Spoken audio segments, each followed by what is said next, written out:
ये मिशन सुदर्शन चक्र एक पावरफुल वेपन सिस्टम दुश्मन के हमले को न्यूट्रलाइज तो करेगा ही करेगा, लेकिन कई गुना ज्यादा दुश्मन पर हिट बैक करेगा।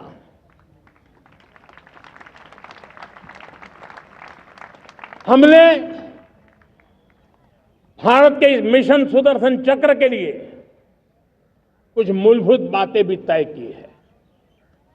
आने वाले 10 सालों में हम उसको प्रखरता से आगे बढ़ाना चाहते हैं। एक तो ये पूरी आधुनिक सिस्टम, इसके लिए रिसर्च, डेवलपमेंट, उसकी मैन्युफैक्चरिंग हमारे देश में ही हो, हमारे देश के नौजवानों के टैलेंट से हो, हमारे देश के लोगों के द्वारा बनी। दूसरा, एक ऐसी व्यवस्था होगी जो वॉरफेयर के हिसाब से भविष्य में क्या क्या संभावनाएं हैं उसका हिसाब किताब लगा करके +1 की स्ट्रेटेजी वर्कआउट करेगी।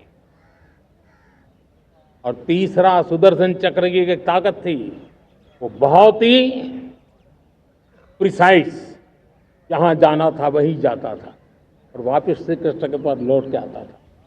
हम इस सुदर्शन चक्र के द्वारा भी टारगेटेड प्रिसाइज एक्शन के लिए भी व्यवस्था को विकसित करने की दिशा में आगे बढ़ेंगे।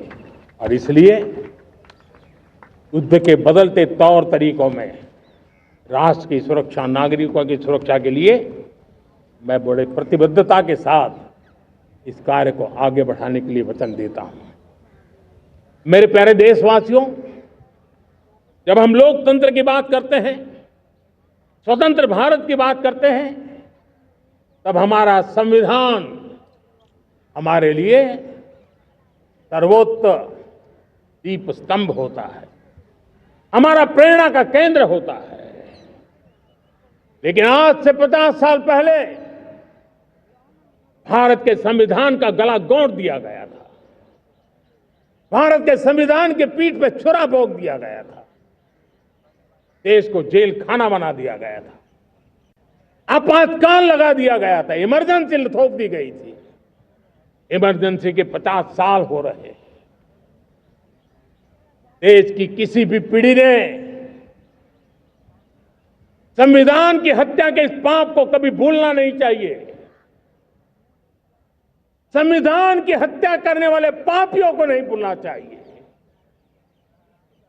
और हमें भारत के संविधान के प्रति अपने समर्पण को और मजबूती देते आगे बढ़ना चाहिए। वो हमारी प्रेरणा है।